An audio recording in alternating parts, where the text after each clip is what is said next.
Il n'y a pas longtemps, j'ai lu un livre. C'était « La France n'a pas dit son dernier mot » d'Éric Zemmour. Alors le livre commence par une faute, au premier mot.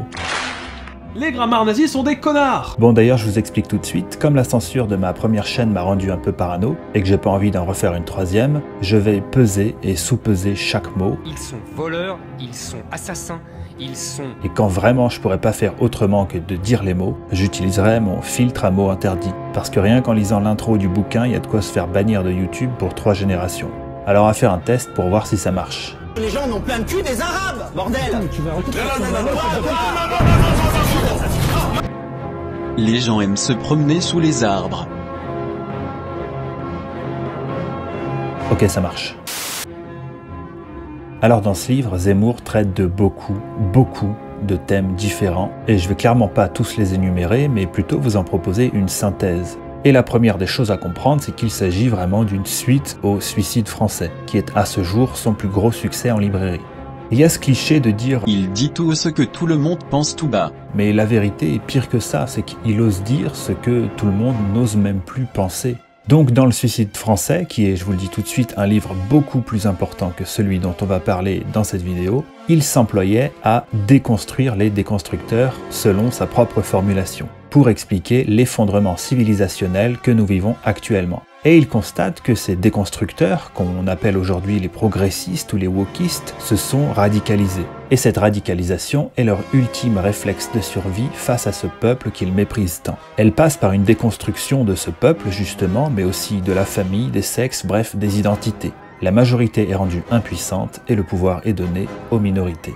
Et pour vraiment prendre toute la mesure du livre, il faut avoir lu Le Suicide français, dont je vous résume ici la thèse principale en quelques mots. 1968 marque la destruction du patriarcat, ultime rempart face à l'essor de la société consumériste. La droite libérale va alors importer une immigration massive, notamment via des mesures comme le regroupement familial, et va utiliser à son avantage la sensiblerie de la gauche libertaire qui va à son tour encourager ce flux migratoire au nom des libertés individuelles et des droits de l'homme. L'humanisme et le marché ont trouvé un terrain d'entente. D'ailleurs,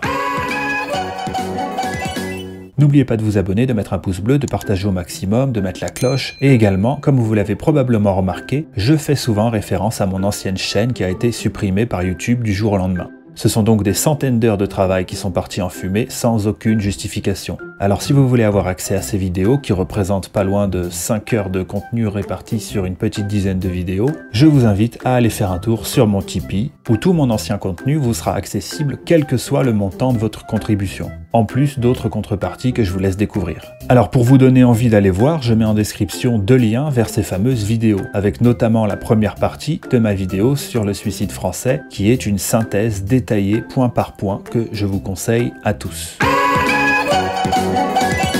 Au niveau de la structure du bouquin, c'est la même que pour le Suicide français justement. C'est-à-dire qu'il reprend année après année les événements, les polémiques, les lois ou les œuvres culturelles qui ont marqué la période. Donc La France n'a pas dit son dernier mot reprend là où le Suicide français s'était arrêté, c'est-à-dire à 2006. D'ailleurs, le livre a souvent des faux airs de mise à jour du Suicide français, parce que Zemmour ne peut pas s'empêcher de revenir en arrière, c'est-à-dire à avant 2006. Et pour terminer la comparaison, la grosse différence entre les deux livres, c'est que le dernier utilise la première personne. Et l'utilisation de ce point de vue subjectif, qui donne parfois au lecteur l'impression de lire un journal intime, se justifie par le fait que Zemmour ait maintenant un rôle actif sur le déroulement des événements, dans le sens où il fait partie de la vie publique. Grâce à sa présence sur les plateaux télé, il se retrouve au cœur du système et de l'idéologie qu'il combat. Il est la pilule rouge à l'heure de grande écoute, il est le bug dans la matrice. Ah, voyons. C'est le fameux coup d'intégrer le système pour le détruire de l'intérieur, une idée souvent revendiquée par les rockers de la fin du XXe siècle, sauf qu'aujourd'hui, maintenant que le progressisme est devenu la norme, pour être un rebelle, il faut être réactionnaire. Alors Zemmour est la nouvelle rockstar. Tiens, c'est la Corinne qui a encore trouvé une pine, la petite noire du...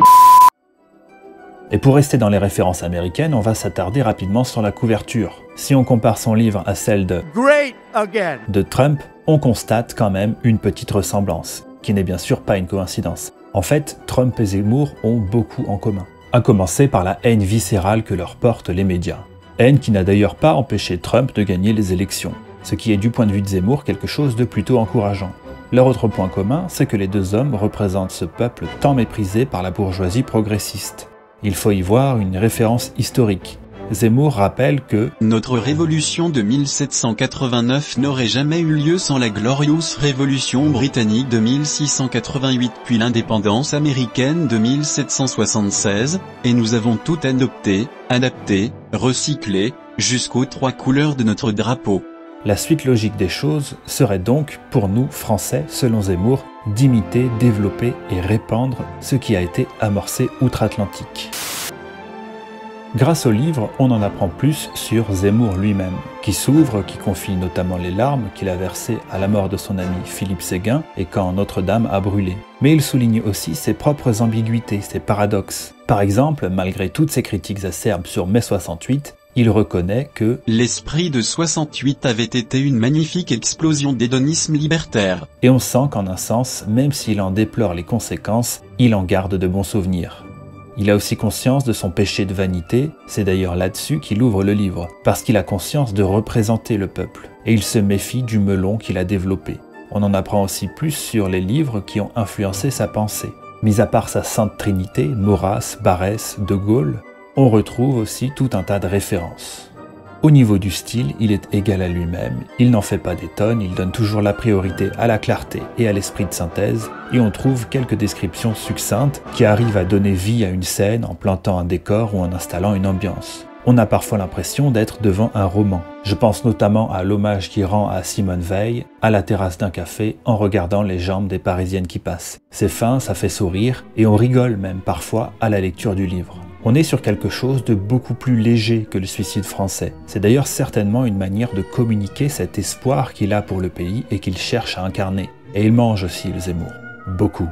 Et ses repas au restaurant, au-delà de l'aspect anecdotique et de son envie de planter un décor, semble être un hommage à la culture française, à cet art de vivre à la française qui, comme toutes les choses de notre pays, a tendance à se perdre. Et vu sous cet angle, la phrase d'Émile Cioran qu'il cite à propos de la gastronomie prend tout son sens lorsqu'il dit qu'en France, le repas est un rituel, un acte de civilisation, presque une prise de position philosophique. Zemmour veut aussi montrer qu'il incarne la France dans les moindres détails de sa vie. Et ce qu'il y a d'intéressant, c'est qu'il discute aussi beaucoup avec ses opposants idéologiques. Je pense à Mélenchon, Julien Drey ou encore Tariq Ramadan. Zemmour ne débat pas que sur les plateaux télé, il débat partout, tout le temps. Pendant que l'extrême gauche se terre dans son coin et s'affaiblit en dissimulant sa lâcheté derrière son fameux « on ne débat pas avec l'extrême droite ».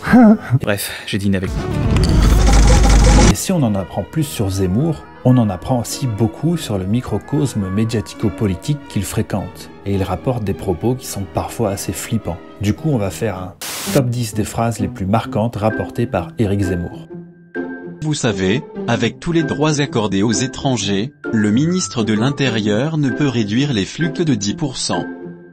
Arrête de me citer, à cause de toi, je perds mes contrats avec les mairies de gauche. Tu sais, avec ces 40 milliards, j'ai retardé la guerre civile de 10 ans. Tu as eu raison sur tout, l'Europe, les femmes, l'immigration, l'islam, non vraiment, surtout. Tu pourras dire ce que tu veux, on s'en fout, on gagnera, on tient les programmes scolaires. Il y a une trop grande différence entre un élève de lycée de banlieue et celui d'un grand lycée parisien. Il lui faudrait 100 ans pour rattraper ce retard. Quand on est à l'Élysée, et qu'on reçoit chaque soir toutes les fiches qui remontent du ministère de l'Intérieur sur les faits divers du jour, on a l'impression d'être dans un pays en guerre. Tu auras beau dire, tu auras beau faire, on a gagné. La France, c'est fini. Tu vois, je ne suis pas souvent d'accord avec toi, mais je dois reconnaître que tu avais vu juste. La sœur Traoré a commencé la guerre civile. Charlie te donne raison sur tout, ça me troue le cul quand même. Le livre est aussi l'occasion de revenir sur ses plus grands dérapages et leurs conséquences. En 2010, il dit que La plupart des trafiquants et se promènent sous les arbres. Donc c'est comme ça. et il se fera renvoyer du Figaro quelques jours après. Un an plus tard, il dira Je pense que le rap est une sous-culture, d'analphabètes. on ne cherche plus à élever la jeunesse par la culture classique, on leur donne ce qu'ils réclament pour obtenir la paix sociale. En 2014, suite à une mauvaise traduction d'un journaliste italien, il est accusé d'avoir employé le terme de déportation des... En 2018, c'est la fameuse affaire Corinne. Vous voudriez donc que que je m'appelle comment? Corinne, ça vous irait très bien. À propos de laquelle, Zemmour rappelle que celle-ci a demandé à sa maquilleuse de filmer l'échange, violant d'ailleurs ainsi le contrat qu'elle avait signé avec la production, et qu'elle a diffusé les images elle-même sur les réseaux sociaux. Étonnant quand même de vouloir diffuser à tout prix ces images alors que... Jamais je n'ai entendu quelque chose d'aussi blessant. Ce qui laisse à penser que le racisme systémique n'est peut-être après tout pas si méchant. Elle parlera plus tard de 6 mois de dépression, et elle est aujourd'hui conseillère royale aux Émirats Arabes Unis, pays bien connu pour son féminisme, son respect des minorités et sa lutte active contre l'esclavage. On croirait presque voir en Corinne une opportuniste, elle qui dit pourtant « Moi qui aime ma France et qui aime ce pays ». On notera d'ailleurs le « ma France », c'est-à-dire une France un peu sur mesure, une France un peu transformée plutôt que la France, celle qui existait déjà avant elle et qui continuera d'exister sans elle. En 2020, Ils sont voleurs, ils sont assassins, ils sont violeurs, c'est tout ce qu'ils sont. Il faut les renvoyer. Et CNews va écoper d'une amende de 200 000 €, et quelques semaines plus tard, avait lieu le meurtre de Samuel Paty. Enfin bref, mais avec tout ça, qu'en est-il de Zemmour président ?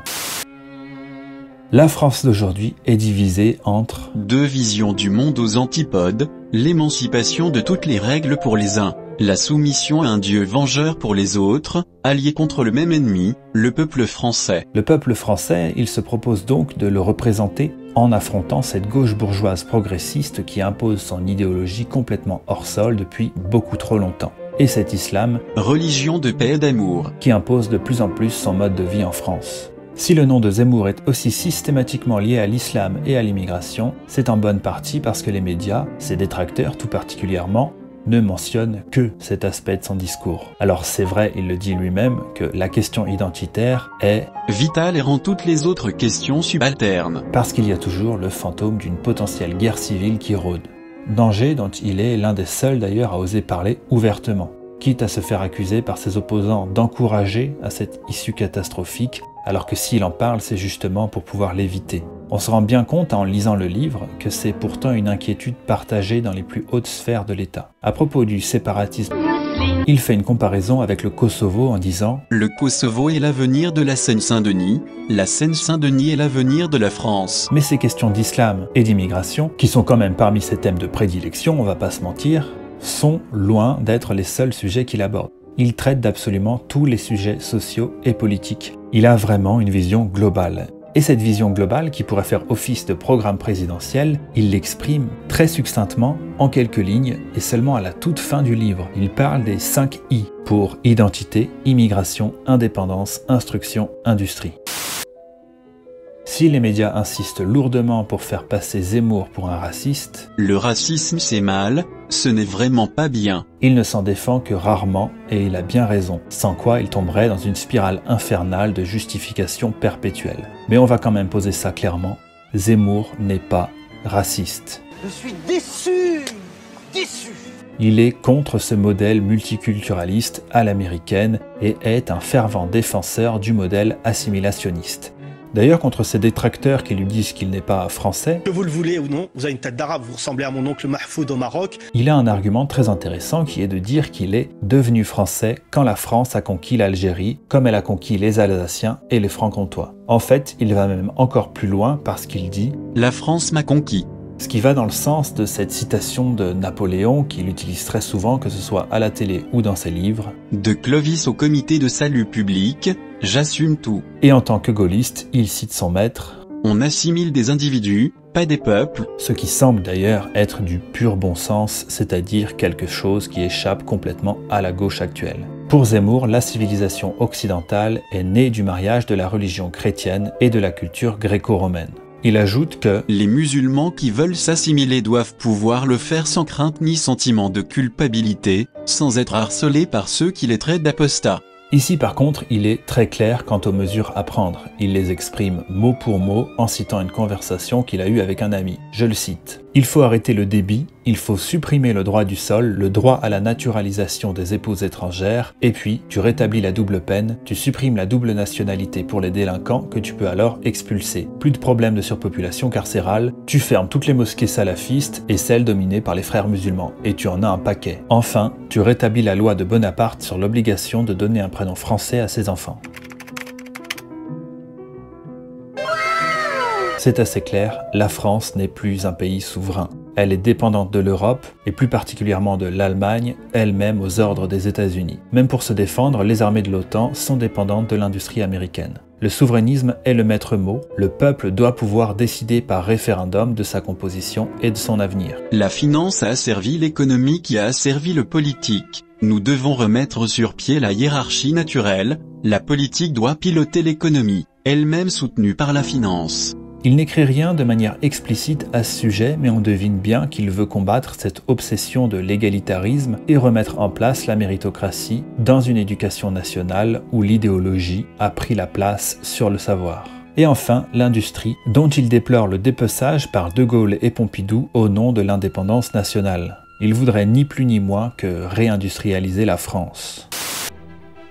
Il est plutôt difficile de retrouver précisément la date à laquelle l'idée de devenir président a commencé à germer en lui. En 2015, Geoffroy Lejeune publiait une fiction dans laquelle Zemmour devenait président. En 2016, Zemmour évoque l'idée publiquement à un dîner où étaient présents de nombreuses personnalités de droite, mais personne ne semble réagir. Il évoque aussi Patrick Buisson, Philippe de Villiers, Robert Ménard, qui l'ont d'abord encouragé à se présenter avant de l'en dissuader.